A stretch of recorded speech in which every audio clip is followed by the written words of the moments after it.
የኔ ወንድም እግዚአብሔር በደስታ ያስለቅስ ከማለት ውጪ የምለውን ቃላት አይኖረኝም።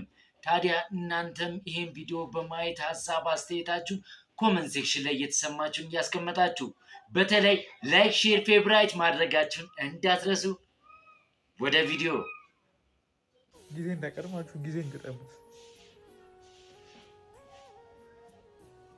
ጊዜ እንዳይቀድማችሁ ለማለት ነው። ወንድ ልጅ እኮ አይቸገር። ምን ሆነ መሰላችሁ?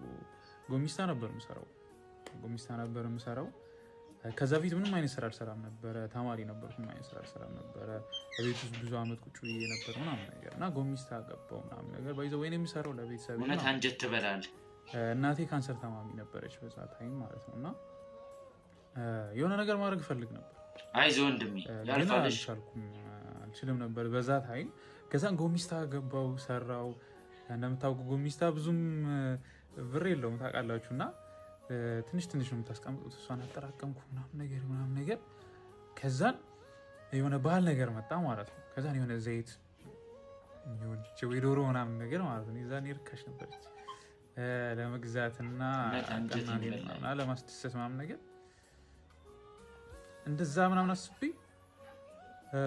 ሶሪ ስለማልችል እንደዛ ምናምን አስቤ ጆሮ ያላችሁ እየሰማችሁ ቅዳሜ ልሄድ ላይክ ኔክስት ዊክ ለመሄድ ዛሬ አስብኩ ምናምን ብር አዘጋጀው ምናምን ነገር። ከዛ ቅዳሜ ልሄድ ዓርብ ዕለት እናቴ ሆስፒታል ገባች ማለት ነው። ሆስፒታል ገባች።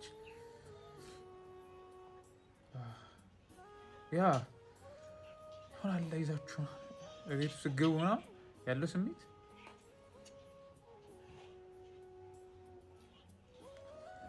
እንደዛ ለማድረግ ነበር ያሉ ነው እንዲያቱ ያው እዛም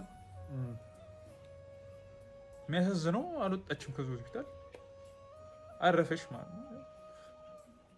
በርታ በል አይዞህ ሁሉም ያልፋልሽ። እና ምን ልላችሁ ነው ጊዜ ተቀድማችሁ